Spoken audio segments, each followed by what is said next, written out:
did it. I'ma just tell him I rose up. I'm a survivor. Fight for my life. I'ma get stronger. I will arrive. I'm a survivor. Fight for my life. I'ma get stronger. What's up, guys? Hope you're all well. So today we're going to be looking at my Premier League predictions for week 1. That's right, the Premier League is finally back. Let's go! I've been so looking forward to this. I'm very excited to get started. Before I get into the video, guys, please be sure to hit the like button and subscribe to this channel. Remember, we are on the road to 150 subscribers. So guys, thank you guys so much for the support. It really does mean a lot to me, and I know I keep saying this every video, but it truly does mean a lot to me. So guys, thank you so much for the love and support. Remember, these are the first week predictions, so it is going to be very difficult to tell who's going to win, but normally the Premier League is a bit more easier to predict because of some of the teams that are in here. But yeah, we're just going to give this a go, and yeah, let's get straight into the predictions. Okay then, so kicking things off on Friday, we've got Manchester United taking on Fulham. Now, over the summer transfer window, Manchester United have been very busy. They've done really well with their signings. Some of the most notable ones would be Lenny Yoro, Joshua Zirkzee, and just recently they've announced the signing of De Ligt. So 3 very good signings for Manchester United there, so I'm pretty sure all 3 of them will do well for Manchester United next season. Unfortunately for them, Lenny Yoro is injured for a little while until November, I believe it is, and so is Rasmus Højlund, so it is going to be difficult for Manchester United to find those goals, but it's Manchester United, they are going to end up finding some goals, aren't they? So yeah, I'm really impressed with Manchester United so far. Fulham, on the other hand, they've also made some very good signings. One of the most notable ones would be Emil Smith-Rowe from Arsenal, so I'm pretty sure he'll do pretty well for Fulham this season. For this match, I'm leaning more towards Manchester United. They're the home side, and I think they've got a bit more quality than Fulham at the moment. I do feel like Fulham will give Manchester United a very good game.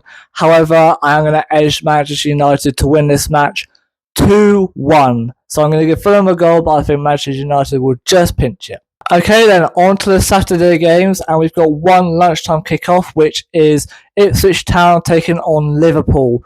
Oh, very difficult start for Ipswich here, because they start off with Liverpool this week, and then the following week they go away to Manchester City. Very nasty run of fixtures there for Ipswich to start with, but I'm pretty sure the fans don't mind. They'll enjoy seeing Liverpool and Manchester City next season, especially that they haven't been in the Premier League for a while. So yeah, I'm pretty sure Ipswich are going to really enjoy next season.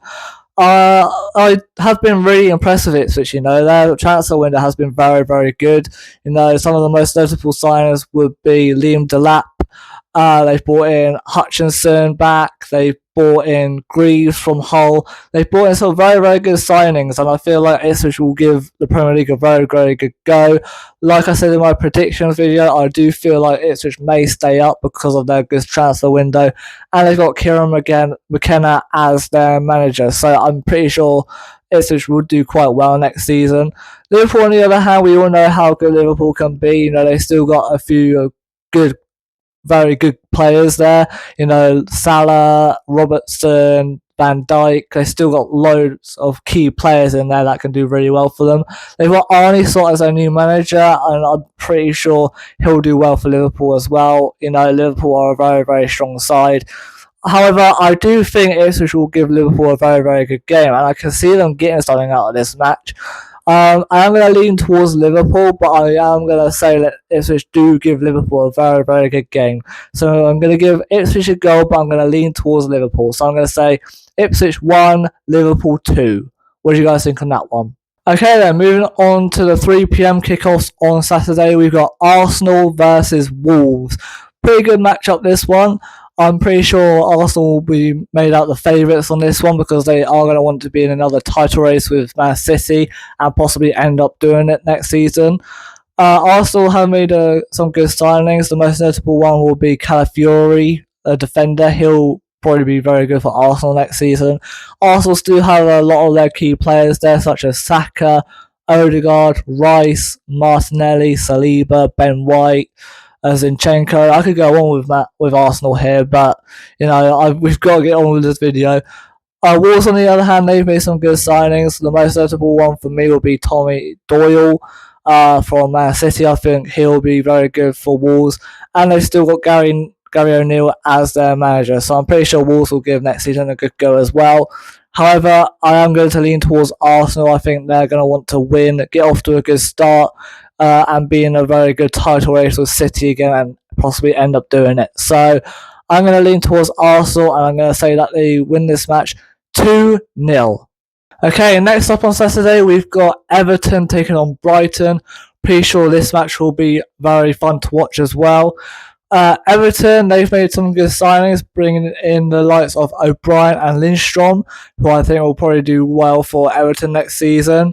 Brighton, on the other hand, they've also made some good signings, bringing in the likes of Minter, who've got a goal during pre-season, so that looks quite good for Brighton there, having a new player already scoring for you, which is always very good to see.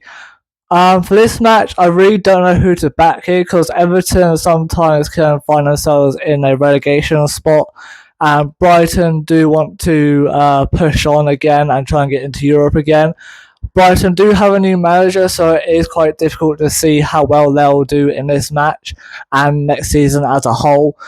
I'm going to lean towards Everton for this match. I feel like Everton might get off to a very good and strong start. I'm pretty sure Brighton will give Everton a very good match. However, I'm going to lean towards Everton for this one. I'm going to say Everton 2, Brighton 1.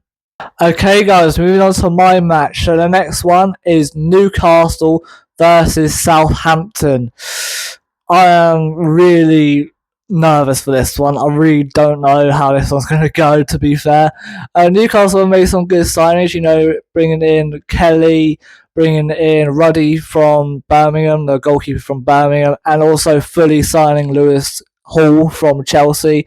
Saints have made some good signings as well. We've brought in Taylor Hall-Bellis and Flynn Downs on a permanent deal. We've brought in Lallana back. We've brought in Ronnie Edwards. We brought in Nathan Wood. We've brought in who else have we brought in? We've brought in Sugawara and Ben Brereton Diaz. So we've made a few really, really good signings this transfer window. I'm really excited to get started. I'm really looking forward to see how well Saints will do. Obviously, I've also got Saints to finish 11th in the Premier League, but that's mainly just me backing my team and basically hoping that we have a good season. Saints do have a good history of staying up in the Premier League. I know it's a lot harder this time around because obviously the likes of Man City, Liverpool, Arsenal have become a lot stronger, so it is going to be a bit harder to stay up, but why can't we do it? I'm pretty sure Saints will give it a very good go. Russell Martin, I think he's a good manager. However, I do think sometimes he can be quite stubborn with the way he plays. I think he only has one way of playing. He doesn't really have a plan B. So if we do lose, he probably won't change the way we play. He'll probably just keep it the way it is. Newcastle is always a very difficult place to go to. This match is being played at St James's Park, so that's why I'm very worried about this match, because obviously we all know how difficult it is to get a result at St James's Park. Even the likes of Man City and Arsenal, Man United, they all know how difficult it is to get a result there. Why not? I'm going to go out and say that we get a good draw and start out the season quite well. This is basically me hoping that we get off to a good start. Do you know what? I'm going to back my team. So I'm going to say that we get a very good draw at St James's Park, and we're going to start the season with a 1-1 draw. What do you guys think on that one? Next up, we've got Nottingham Forest taking on AFC Bournemouth. Nottingham Forest, first up, they've made some good signings, bringing in the likes of Anderson and Milenkovic, if I can even say that name. Milenkovic, I think that's how you say it. Some very good signings for Nottingham Forest, and they've been very good during pre-season. They've got a few good wins and a few good results. Bournemouth, on the other hand, we all know that they've recently just lost Solanke to Tottenham, so it's going to be very difficult for Bournemouth to replace him. Yes, they've got the signing of Unal there, but I think it's going to take a little bit of time before Unal gets to the heights of where Solanke was. You know, Solanke was very, very good last season and Bournemouth's best player for pretty much the whole season. So yeah, it's going to be difficult for Bournemouth to get used to not having Solanke. I do think Bournemouth will have a good season, but obviously it's always going to be difficult when you lose a very good player that's been with you for a while. Nottingham Forest are at home for this match, and usually they are a lot better at home at the City ground. So I am going to back Nottingham Forest here, and I think it's going to take Bournemouth a while to get used to not having Solanke. So I am going to back Nottingham Forest to get a 2-0 win on the opening day. The final game on Saturday, and it's the 5:30 kickoff. It is West Ham United taking on Aston Villa. This could be a very, very good and tasty game to watch on Saturday, but a battle of two clubs that have made some very, very good signings over the summer. Let's start with West Ham. I think they've probably won the transfer window. They've made a lot of very good signings. They've brought in Fotheringham, the goalkeeper from Sheffield United. He was a good keeper. They brought in Somerville, Max Kilman, Fulcru, and Aaron Wan-Bissaka. 5 key players that could possibly do really, really well for West Ham next season. And they still got the likes of Bowen, Ward-Prowse. Love you, Ward-Prowse. But they've also got likes of Paqueta, Kudus, lots of good players there that can do really well for West Ham there. Aston Villa, on the other hand, they've made some good signings with the likes of Matson, Caminaccia, Philogene, Barkley, Onana. So yeah, Aston Villa have made some good signings as well. So I'm pretty sure this match is going to be very, very good and fun to watch, seeing how well all the transfers do in this match, seeing how all the new players do in this match. I'm going to go with a lot of goals for this one, but I'm going to back West Ham. I think because they're the home side. Aston Villa are normally better at home at Villa Park. And I'm going to give West Ham the win, but I'm going to go with a lot of goals for this one. So I'm going to go with West Ham 4, Aston Villa 3. I know it's a lot of goals there, but I'm pretty sure this match will probably be very fun to watch. So yeah, West Ham 4, Aston Villa 3. What do you guys think on that one? Okay, so next we come to the Sunday games, and the first one is Brentford taking on Crystal Palace. Pretty sure this might be fun to watch. It's pretty much a London derby, this one. Brentford, they made a good signing, bringing in Igor Thiago, who I believe is a little bit injured at the moment, so not sure what's going on with Brentford there. They still have the likes of Ivan Toney, Mbeumo and Wissa, which is very impressive because I thought that at least 2 of them would go this summer. I know the transfer window doesn't end until the end of August, but it's very impressive to see Brentford still having all 3 of those key players. So Brentford could do well next season. We will just have to see. You know, I've got Brentford to go down, but obviously if they keep their good players, they might actually do okay. Crystal Palace, on the other hand, they still got a few good players such as Eze and Mateta. They've brought in the likes of Kamada and Sarr, who could probably do well for them. And they've got Oliver Glasner as their manager. So for this one, it's Thomas Frank versus Oliver Glasner. Possibly a very good matchup here. For this one, I might lean towards Crystal Palace. I think they press a bit more. They definitely pressed a lot more when Oliver Glasner came in. You know, they got a few good wins over the line, you know, beating the likes of Liverpool, and like at the end of the season they beat Aston Villa 5-0. So they definitely pressed a little bit more than they used to with Roy Hodgson. I am going to lean towards Crystal Palace, and I think Palace might get off to a very, very good start. So I'm going to say a very low scoring one, but I'm going to say Brentford 0, Crystal Palace 1. Okay, the second and last match on Sunday. It's probably the main event on Sunday.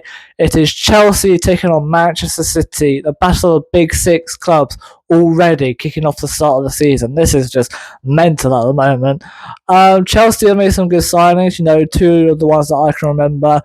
Dewsbury Hall from Leicester. I'm pretty sure he's a good player. So I'm pretty sure he'll probably do quite well with Chelsea there, and also bringing in Pedro Neto from Wolves. I quite rate Pedro Neto. I like him. He's quite quick. He's quite fast paced. He's a very good footballer. But I think people are saying that is a poor signing because he's quite injury prone. Yes, he is, but overall he's a pretty good player. So, but it is going to be difficult for Neto to compete, to get on the pitch with the likes of Cole Palmer, Sterling, and obviously also difficult for Dewsbury Hall to get in the middle of the field with the likes of Fernandez and Caicedo, and that being in the way.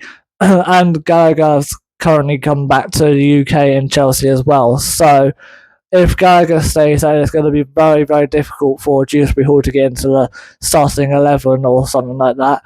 Man City, on the other hand, they still got Savinho as their new player, and they still got a load of very good players. We know how good City are, with the likes of Haaland, De Bruyne, Walker, Stones, Diaz, Foden, Grealish, Rodri, loads of good players for Man City there.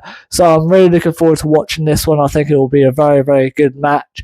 And it always is, it's always fun to see a battle of the Big Six.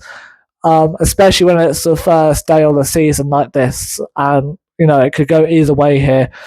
I'm going to say both teams are going to get a draw of each other. I was leaning towards Chelsea earlier in the week, but I do think Man City will give Chelsea a good game there. Man City have always been a very good side over the past 10 years.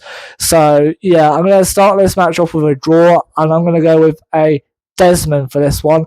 So I'm going to say Chelsea 2, Manchester City 2.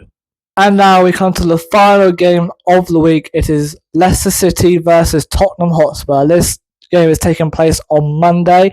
Pretty sure this one will be fun to watch. Leicester City coming back up to the Premier League. They've won the Premier League before, and Tottenham all have been very, very good over the pre-season. So Tottenham still look quite strong under Postecoglou.